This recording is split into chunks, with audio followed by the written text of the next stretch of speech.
Good morning dear students. आज की इस वीडियो में हम लोग एक मोस्ट इम्पॉर्टेंट टॉपिक, फिजिक्स का मोस्ट इम्पॉर्टेंट टॉपिक गॉस प्रमेय देखेंगे, गॉस थ्योरम। तो आप प्लीज़ नोटबुक और पेन लेकर बैठो और जो आपको बताया जाता है उसको नोट करूँ। ये मोस्ट इम्पॉर्टेंट टॉपिक है, स्पेशली बोर्ड एग्ज़ाम के लिए। तो चलो समझते हैं। मुझे आशा है कि आप नोटबुक लेकर आ गए होंगे और बैठ गए होंगे अच्छे से। नहीं तो अभी वीडियो को पॉज करो, वीडियो रोको और लेकर आओ अपना नोटबुक।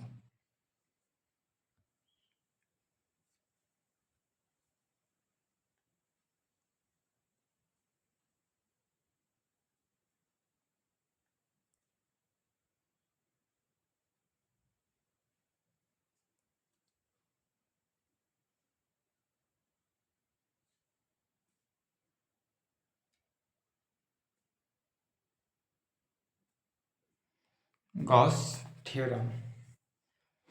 तो गॉस थ्योरम क्या है, हम देखते हैं। जो साइंटिस्ट एक गॉस थे, कार्ल फ्रिड्रिच गॉस, उन्होंने वैद्युत फ्लक्स और किसी बंद पृष्ठ से गुजरने वाले कुल वैद्युत फ्लक्स को के बीच एक संबंध बताया। मतलब किसी बंद पृष्ठ से कितना वैद्युत फ्लक्स गुजरेगा, वो एक नियम के रूप में बताया गया था। उसी के बारे में हम देखेंगे।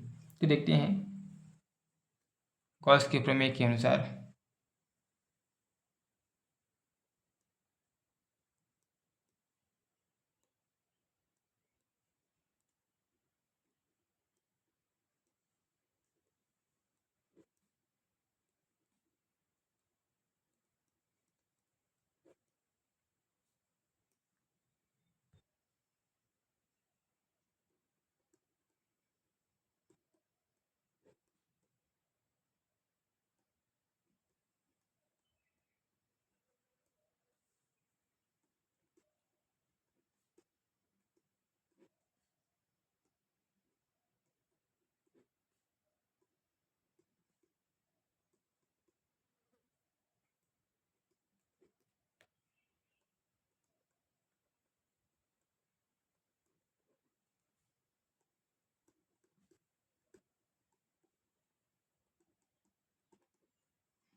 देखो क्या लिखा मैंने। गॉस प्रमेय के अनुसार किसी बंद पृष्ठ से गुजरने वाला संपूर्ण वैद्युत फ्लक्स,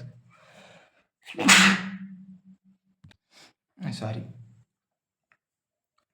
गॉस प्रमेय के अनुसार किसी बंद पृष्ठ से गुजरने वाला संपूर्ण वैद्युत फ्लक्स उस बंद पृष्ठ के अंदर निर्वात में उपस्थित कुल आवेश का 1/ε0 गुना होता है। ये आपको लिखना है गॉस प्रमेय। क्या बोला था गॉस ने? गॉस ने ये कहा कि यदि कोई बंद पृष्ठ है तो उससे जितना भी वैद्युत फ्लक्स गुजरेगा, वो उसमें जितना आवेश है उनके 1/ε0 गुना होगा। आवेश का क्या होता है? 1/ε0 गुना होता है। अब इसको हम ऐसे भी लिख सकते हैं, फाई ई, जो कि हम वैद्युत फ्लक्स के बारे में लिखते हैं, को डिनोट करते हैं। वैद्युत फ्लक्स क्या होते हैं हमने पहले ही देख लिए थे।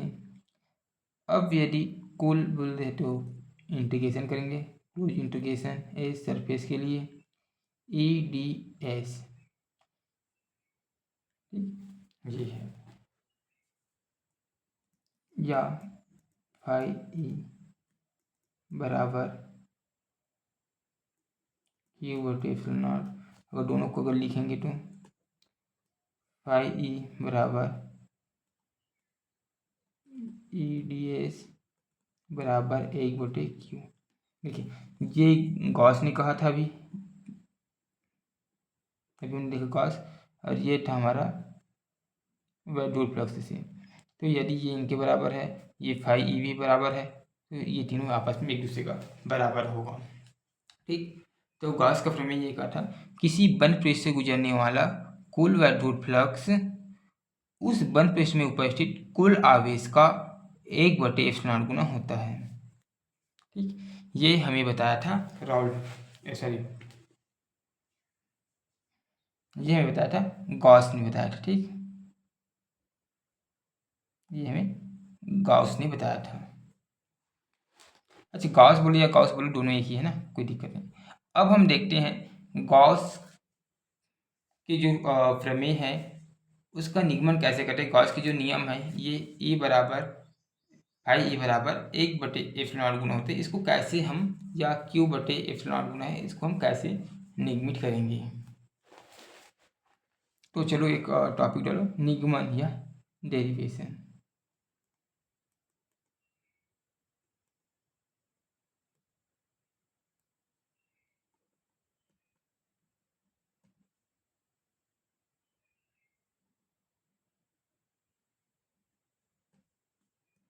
डेरिवेशन, अब यहाँ हम एक गोला बनाएंगे।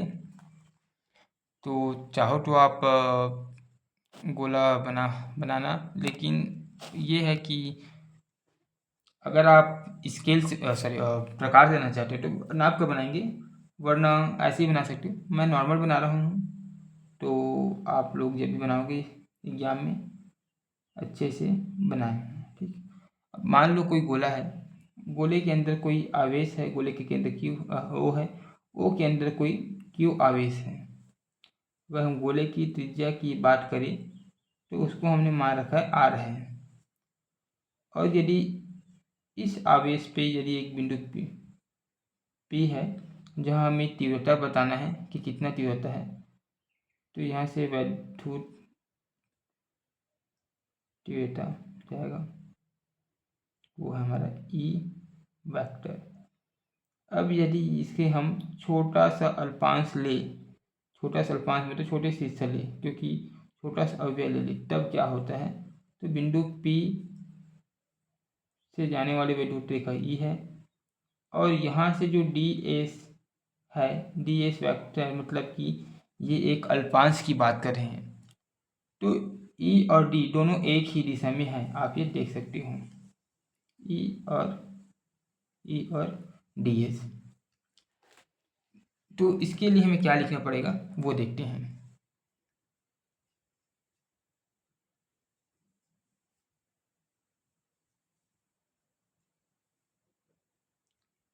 मान लो कोई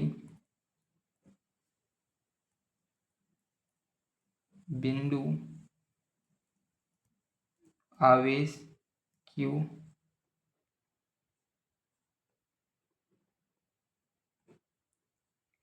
किसी गोले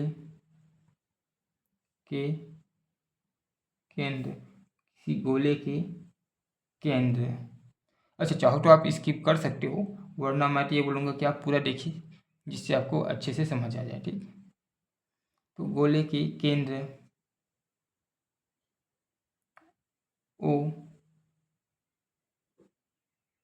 पर रखा है, जो हम देख रहे हैं वही हम लिख रहे हैं। ठीक, पर रखा है, गोले की त्रिज्या, गोले की त्रिज्या R है, तब गोले के पृष्ठ, ये जो पृष्ठ है, गोले के पृष्ठ पर स्थित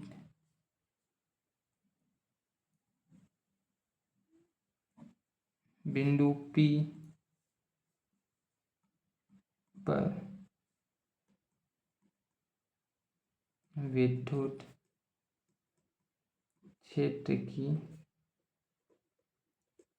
तीव्रता, तो तीव्रता हो जाएगा E, हम पहले से पढ़ चुके हैं, E बराबर 1/4πε0 इंटू Q/r²। समीकरण एक दे देते हैं इसको, अरे सॉरी देखिए, समीकरण एक,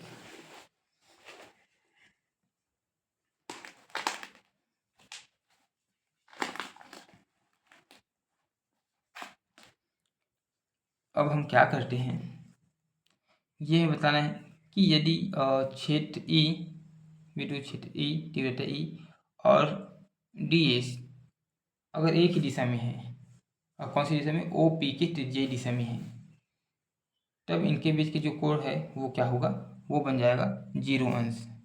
ठीक, तो मैं उसी को नोट कर रहा हूँ, फिर आपको बताता हूँ। इस क्षेत्र ई की दिशा त्रिज्यीय ओ पी के अनुदिश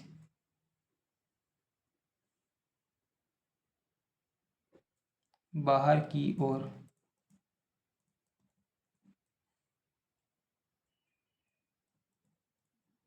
होगी।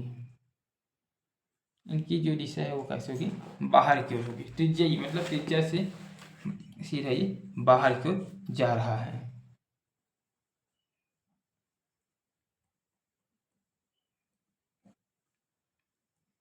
गोले को कई छोटे क्षेत्रफल अवयवों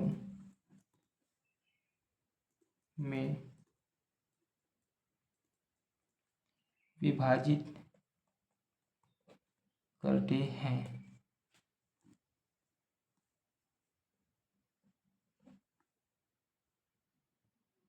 अब यदि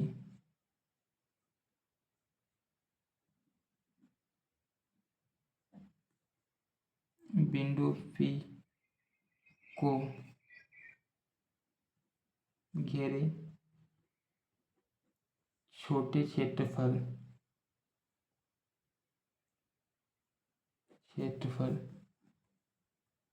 अवयव ds की कल्पना करें तो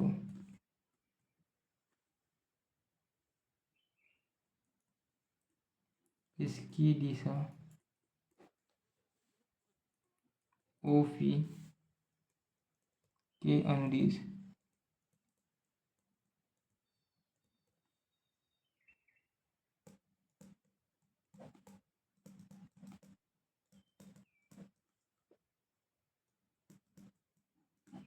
मतलब कि ds और E इन दोनों की त्रिज्या की दिशा में बाहर की ओर है, ये आपको ध्यान रखना है। फिर फलस्वरूप E और ds के बीच कोण थीटा बराबर 0 अंश होगा। देखिए ये बोला कि यदि ये जो क्षेत्रफल है, ठीक, उनकी दिशा आगे की ओर है और यदि जो ये जो तीव्रता है उनकी भी दिशा आगे की ओर, दोनों की दिशा सेम है, तब बात करें क्या होगा, 0 होगा। आगे देखते हैं। अतः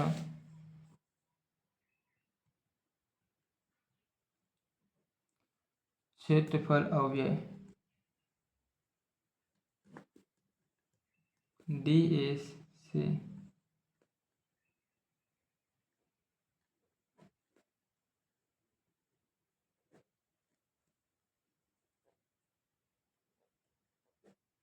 मतलब वैद्युत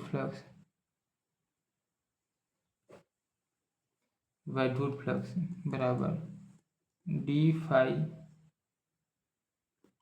E बराबर EDS बराबर EDS कॉस थीटा, ऐसे हो जाएगा कॉस थीटा। ये मैंने क्या बोला, फ्लक्स बराबर EDS। अब EDS बराबर क्या होगा, डी फाई ई EDS, फिर EDS कॉस थीटा, ये हो जाएगा। अब हम आगे देखते हैं इसको सॉल्व कैसे करेंगे।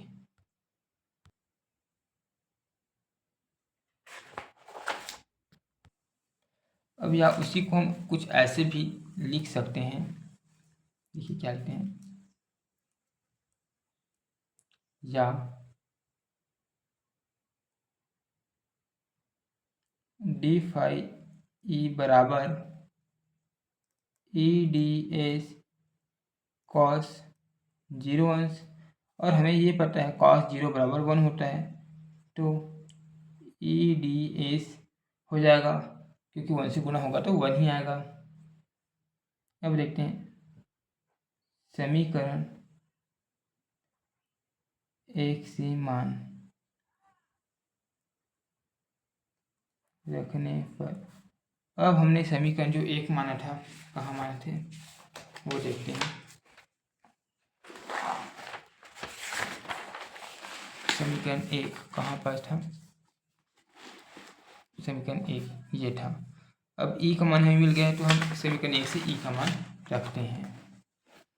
आप भी देख सकते हो आप समीकरण के मान, तो समीकरण 1 पर रखने पर तब क्या हो जाएगा, डी फाई ई ये तो वही रहेगा। अब ई के मान 1/4 पाई एप्सिलॉन नॉट ये हो जाएगा इंटू क्यू आर स्क्वेयर। अब डी एस का मान डी एस ये हो गया, ठीक। अब समीकरण 2 दे दिए, ठीक। देखते हैं गोले के पृष्ठ के प्रत्येक बिंदु पर और ds के बीच का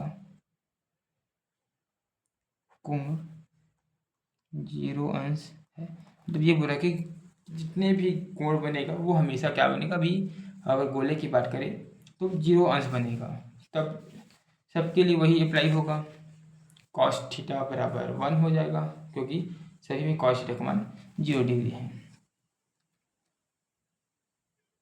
तो अतः गोले के पृष्ठ से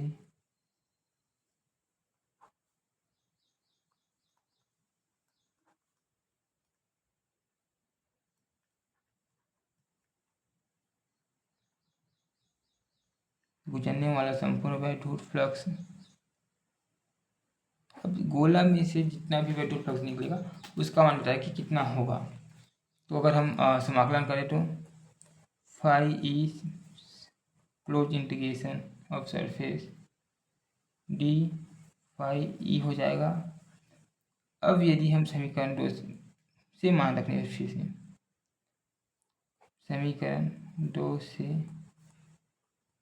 मान रखने पर क्या निकालना है, समीकरण 2 से ये वाला मान, ये समीकरण 2 है, तो समीकरण 2 से क्या निकालना है, सॉरी क्या रखना है, डी फाई का मान रखना है, ठीक। फाई ई बराबर 1/4 pi epsilon not into Q बटे आर स्क्वेयर डी एस, ये जो समाकलन है वो समाकलन ही रहेगा। अब देखते हैं समाकलन उसी का होता है जिसका फलन होते हैं, तो 1/4 पाई एप्सिलॉन नॉट ये और क्यू बटे आर स्क्वेयर ये बाहर निकल जाएगा, डी एस बच जाएगा, क्लोज इंटीग्रेशन ऑफ सरफेस। अब यदि हमें ये पता है, हम जिसकी समाकलन कर रहे हो क्या है, गोले का पृष्ठीय क्षेत्रफल,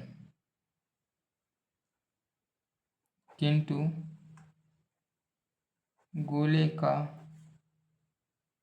पृष्ठीय क्षेत्रफल बराबर 4 पाई आर स्क्वेयर,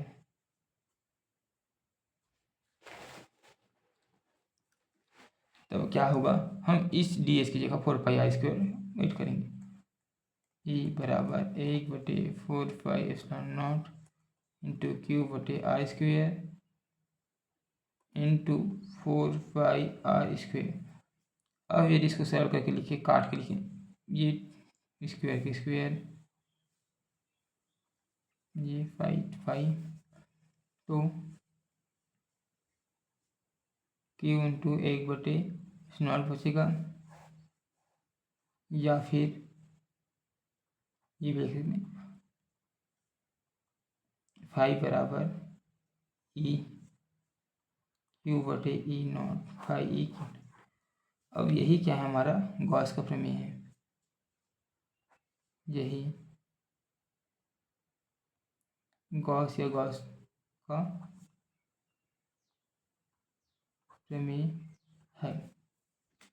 तो ये वीडियो आपको कैसे लगा कमेंट करके जरूर बताना। गॉस का प्रमेय ये हमारा कंप्लीट हो गया। और वीडियो की क्वालिटी कैसे है, मतलब कैसे क्या क्या इम्प्रूव करना है, वॉइस वगैरह, और वीडियो की क्वालिटी कैसे, ये सब आप बताते जाना, एक सजेशन देते रहना कि क्या क्या इम्प्रूव करने की ज़रूरत है, और कैसे हम और आगे अच्छे से ये जो वीडियो वाला सेशन है उसमें हम कर सकते हैं। तो थैंक यू सो मच। अगर आप लिख रहे हो तो फिर नोट्स की ज़रूरत है ही नहीं, और अगर जैसे आपको ये नोट्स चाहिए तो आप हमारे व्हाट्सएप नंबर पे मैसेज करेंगे, हम आपको फ्री में ये जो नोट्स है वो PDF प्रोवाइड कर दिया जाएगा। तो हमारे चैनल को सपोर्ट करना, शेयर करना। Thank you so